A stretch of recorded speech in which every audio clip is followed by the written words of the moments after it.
So hey everyone, in this video we are going to understand what is support and what is resistance. Support and resistance in simple terms होता है, support हमारी होती है floor and resistance हमारा होता है ceiling. So support मतलब जहाँ पे प्राइस जब नीचे गिर रहा होता है एंड जहाँ पे प्राइस गिरते वक्त नीचे रुक जाए तो वो होता है एक सपोर्ट उसका. एंड जब प्राइस ऊपर जा रहा होता है एंड प्राइस ऊपर जाते जाते रुक जाता है तो हम उसे कहते हैं रेजिस्टेंस. अब हम इसी चीज को हम चार्ट में देखने वाले हैं. पहले मैं आपको बता देता हूँ कैसे सपोर्ट एंड रेजिस्टेंस होता है. ये देखो, ये हमारा सपोर्ट, नीचे सपोर्ट, ऊपर रेजिस्टेंस.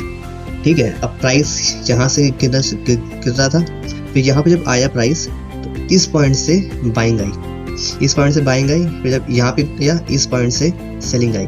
रेजिस्टेंस से हमेशा सेलिंग आएगी एंड सपोर्ट से हमेशा बाइंग आएगी. ये सिंपल टर्म्स में है support and resistance. Support means buying, resistance means selling in simple terms. And ये सपोर्ट रेजिस्टेंस ऐसे वर्क करता है. अगर हम इन्हें सिंपल टर्म्स में अब और भी इसको समझने की कोशिश करें तो सपोर्ट एंड रेजिस्टेंस में काफ़ी लोगों को प्रॉब्लम आती है कि सपोर्ट एंड रेजिस्टेंस कैसे ड्रॉ करें, कहाँ पे ड्रॉ करें. तो ये हमारा चार्ट है डे लेवल पे बीएससी का एंड इसमें हम सपोर्ट एंड रेजिस्टेंस ड्रॉ करने वाले हैं. अब देखना मैं कैसे ड्रॉ करता हूँ. सो पहले मैंने आपको एक मैंने पहले वीडियो बना रखी है, उसमें मैंने मार्केट का वो आपको कैसे टॉप डाउन एनालिसिस करते हैं. तो हम भी इसमें पहले डे बेसिस पे करेंगे, देन हम नीचे टाइम फ्रेम कम कर देंगे 3 घंटे 15 मिनट. तो उन सब पे अलग अलग सपोर्ट एंड रेजिस्टेंस बनते हैं. डे का सपोर्ट आप 15 मिनट के सपोर्ट पे आप ट्रेड नहीं कर पाओगे. सो डे का सपोर्ट अलग होगा, 15 मिनट का सपोर्ट अलग होगा, क्योंकि डे के सपोर्ट पे मतलब डे की हर डे की कैंडल्स आएंगे, बट इन मिनट्स तो हर मिनट की कैंडल आएंगी उस डे के मिनट्स की कैंडल. तो अब सपोर्ट एंड रेजिस्टेंस हमें बनाना है. तो डे के लेवल पर देखोगे कि एक सपोर्ट हमारा यहाँ बन रहा है. सपोर्ट के लिए यहाँ पे बहुत सारे टूल्स आते हैं. एक होता है रेक्टेंगल और एक rectangle rotated rectangle. Rotated rectangle हमें ट्रेंड लाइन ड्रॉप करने में हेल्प करता है एंड रेक्टेंगल हमें सिंपल सपोर्ट ड्रॉप करने में. तो हम यहाँ पे देख पा रहे होंगे कि एक यहाँ है, एक ये वाला पॉइंट है जहाँ से प्राइस बार बार रिजेक्शन लेके बाइंग आ रही है. यहाँ से देख पा रहे होंगे, यहाँ से रिजेक्शन लिया बाइंग आई, रिजेक्शन लिया बाइंग आई, रिजेक्शन लिया बाइंग आई, रिजेक्शन लेके इतना बड़ा रिजेक्शन लेके फिर बाइंग आई, फिर बाइंग आई. एंड अब यहाँ पे ये इसको टच ही नहीं करा. ठीक है. एंड इसका रेजिस्टेंस पॉइंट क्या बनेगा आप देखोगे तो इसका, अगर हम सुटेबली रेजिस्टेंस पॉइंट इसका ये बनना चाहिए. इसने एक बार अपने रेजिस्टेंस को तोड़ा था एंड देन उसके बाद सेलिंग आई यहाँ पे. तो इसका डे बेसिस पे सपोर्ट एंड रेजिस्टेंस ये है बीएससी चार्ट का. तो हम इसको और बाइफरकेट करते हैं 1 घंटे पे. अब 1 घंटे पे अगर आप ट्रेडिंग कर रहे हो तो आपको तो पहले देखना पड़ेगा ना कहाँ पे सपोर्ट बन रहा है, कहाँ पे रेजिस्टेंस बन रहा है. तो सपोर्ट एंड रेजिस्टेंस, एक और बात मैं बता दूँ, जो भी गैप्स होते हैं, गैप हमेशा सपोर्ट एंड रेजिस्टेंस के टर्म्स में वर्क करते हैं. जैसे ये गैप है तो ये गैप हमारा एक सपोर्ट की तरह हमें वो करता है, वर्क करता है कि जैसे ये गैप था, अगर इस गैप को फिल करना है तो इस सपोर्ट को तो तोड़ना पड़ेगा, बट इसने इस सपोर्ट को तोड़ा नहीं तोड़ा. सो एक मेजर पार्ट ये था कि ये सपोर्ट गैप्स हमेशा सपोर्ट के या रेजिस्टेंस के टर्म्स में हेल्प करता है. तो ये हो गया हमारा यहाँ पे सपोर्ट. जब भी इसने जब इसमें वो सेलिंग आने स्टार्ट हुई तो इस सपोर्ट पे टच करके बाइंग आई. ठीक है. अब यहाँ पे रुका क्यों ये, अब इस पॉइंट पे यहाँ पे रुका क्यों, क्योंकि यहाँ पे एक रेजिस्टेंस है. आप देख पा रहे होंगे इस जगह पे एक रेजिस्टेंस है. क्यों? क्योंकि प्रीवियस टाइम यहाँ पे सेलिंग आई है. ठीक है. अब सेकेंड मोस्ट इंपॉर्टेंट बात मैं बताना चाहूँगा आपको कि सपोर्ट एंड रेजिस्टेंस हमेशा चेंज होते रहते हैं टाइम बाय टाइम. जैसे अगर हम 15 मिनट के चार्ट पे देखेंगे, अगर ये इसका सपोर्ट था, अभी ये इसका सपोर्ट है, चलो अब अभी मान के चलते हैं कि ये इसका सपोर्ट है. ठीक है. ये इसका सपोर्ट है. ये क्या, ये सपोर्ट अगर हम परसों या 1 हफ्ते बाद देखेंगे तो क्या तब भी ये इसका सपोर्ट आएगा? नहीं. अगर प्राइस हमेशा चेंज होता रहता है चार्ट्स में. तो अगर हमें प्राइस हमेशा चेंज होता रहता है चार्ट में. अभी इसका ये सपोर्ट की तरह काम कर रहा है, ये बाइंग जा रही है. अब ये फिर से इस पे आएगा तो फिर से बाइंग आएगी. बट अगर इसने इसको ब्रेक कर दिया तो क्या ये इसका सपोर्ट रह जाएगा? इसका सपोर्ट ये नहीं आएगा, तब ये बन जाएगा रेजिस्टेंस. अगर सपोर्ट को तोड़ने के बाद वो नीचे जाके ट्रेड करना स्टार्ट कर देता है तो वो जो पहला सपोर्ट होता है वो रेजिस्टेंस बन जाता है. सो इन दिस टर्म्स अगर इसने इसको ब्रेक करा तो इसका नेक्स्ट सपोर्ट कहाँ से, ये कहाँ पे रुकी मार्केट, यहाँ पे एक यहाँ पे कैंडल बनी थी तो एक यहाँ पे ये सपोर्ट बन जाएगा. एंड देन अगर फिर यहाँ तक आके यहाँ से फिर जब बाइंग आएगी एंड जब देन ये यहाँ पे जाएगा तो ये सपोर्ट एक रेजिस्टेंस की तरह काम करेगा, रेजिस्टेंस, ठीक है। ये बन गया रेजिस्टेंस, ये बन गया सपोर्ट, ठीक है। ये सपोर्ट, ये रेजिस्टेंस। तो ऐसे ही हमें मार्केट में देखना पड़ता है कि कहाँ पे रेजिस्टेंस है, कहाँ पे सपोर्ट है, to identify the buying level and to identify the selling levels. And support and resistance बहुत ही अच्छी तरीके से काम करते हैं बाइंग और सेलिंग लेवल फाइंड आउट करने के लिए। एंड अगर आप देखोगे अभी कि यहाँ पे सपोर्ट है, आपको ये सब समझ आ गया होगा अभी तक कि लाइक प्रीवियस सपोर्ट वो सपोर्ट तोड़ता है तो रेजिस्टेंस बन जाता है, और वो रेजिस्टेंस अगर तोड़ता है, अब जैसे अभी जैसे इसका रेजिस्टेंस ये है, ठीक है, बाइंग लेवल पे एक रेजिस्टेंस ये है, सेकंड रेजिस्टेंस ये है, ठीक है।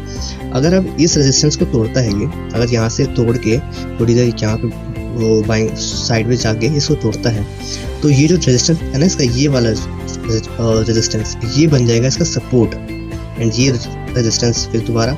एंड अगर फिर इसको फिर तोड़ता है एंड अगर इसको भी तोड़ के ऊपर जाता है तो अब ये इसका नया सपोर्ट बन गया। अब ये सपोर्ट पे हम वर्क करेंगे, इस सपोर्ट को देखेंगे। जैसे जैसे सपोर्ट एंड रेजिस्टेंस ब्रेक होते जाते हैं, नया सपोर्ट एंड नई रेजिस्टेंस बनते जाते हैं। आपको इतना याद रखना है। एंड ये काफ़ी अच्छे तरीके से काम करते हैं अगर आप मार्केट को अच्छे से आइडेंटिफाई कर पाते हो कि इस पॉइंट से सेलिंग आ सकती है, इस पॉइंट से बाइंग आ सकती है। एंड ये सब आपको स्विंग ट्रेडिंग करने में काफ़ी हेल्प करते हैं, support and resistance. But in terms of trading में हमें बहुत सारी और भी चीज़ें देखनी पड़ती हैं, लाइक लिक्विडिटी, ट्रैप्स, तो वो सब मैं नेक्स्ट वीडियो में बताऊँगा। But in swing trading support and resistance work just fine. Okay, so अगर हम यहाँ देखेंगे, हाँ, आज जब यहाँ पे आज एक और एग्जांपल देते हैं, यहाँ पे बाइंग, यहाँ पे जो सेलिंग आ रही थी आज का चार्ट में, ये आज का 2 अप्रैल 2020 का है। हाँ, तो आज जब हमें बाइंग आ रही थी, जब ये सेलिंग आ रही थी, तो सेलिंग कहाँ पे आगे हुई है? सेलिंग यहाँ पे आगे है। क्यों? क्योंकि यहाँ पे एक सपोर्ट था। सपोर्ट लाइक सपोर्ट कैसे था, सपोर्ट कैसे बना? जब यहाँ पे आया, यहाँ पे सेलिंग, यहाँ से बाइंग आई। कैसे? क्योंकि यहाँ पे कैंडल्स काफ़ी बार रुकी है, मार्केट रुकी है। जहाँ पे भी मार्केट रुकती है एंड कैंडल्स फ्लक्चुएट करना स्टार्ट करती है, वो बन जाता है हमारा सपोर्ट। अब जैसे यहाँ पे ये पहले सपोर्ट नहीं था, ये एक रेजिस्टेंस था।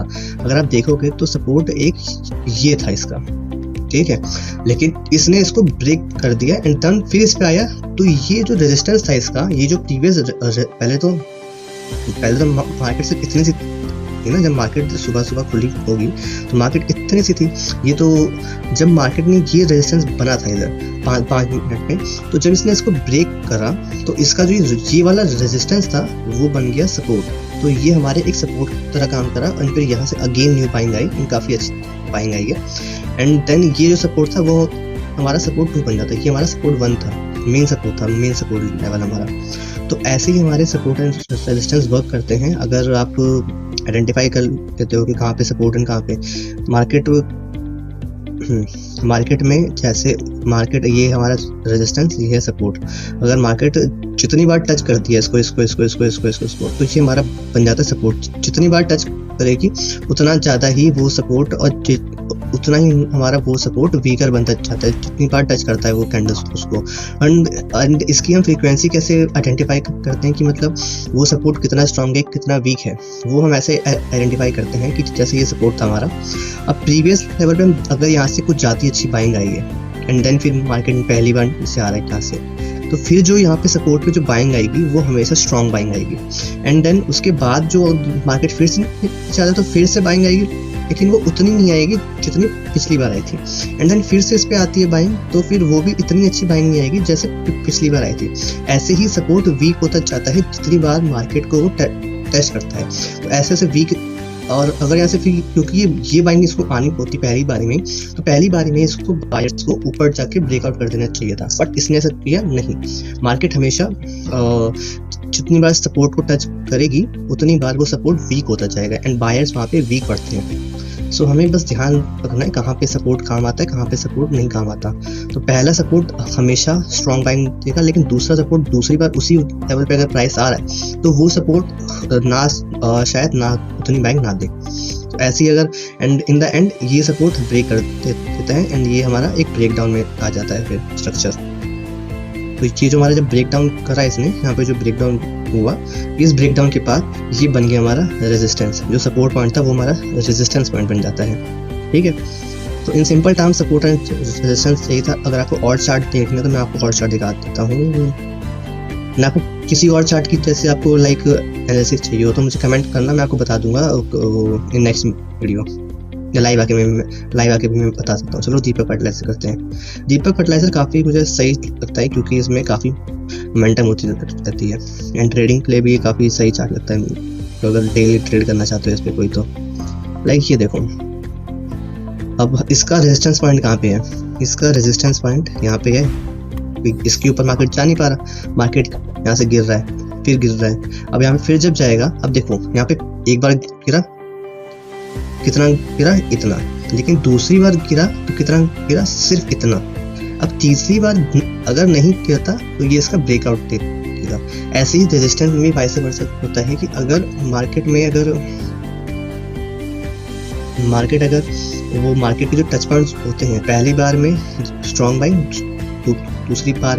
पहली पारी में स्ट्रॉन्ग सेलिंग, दूसरी पारी में थोड़ी हल्की। अब फिर से अगर उसको टच करके तो सेलिंग नहीं आएगी ज़्यादा, एंड अगर सेलिंग नहीं आती तो क्या आएगी? फिर बाइंग आएगी।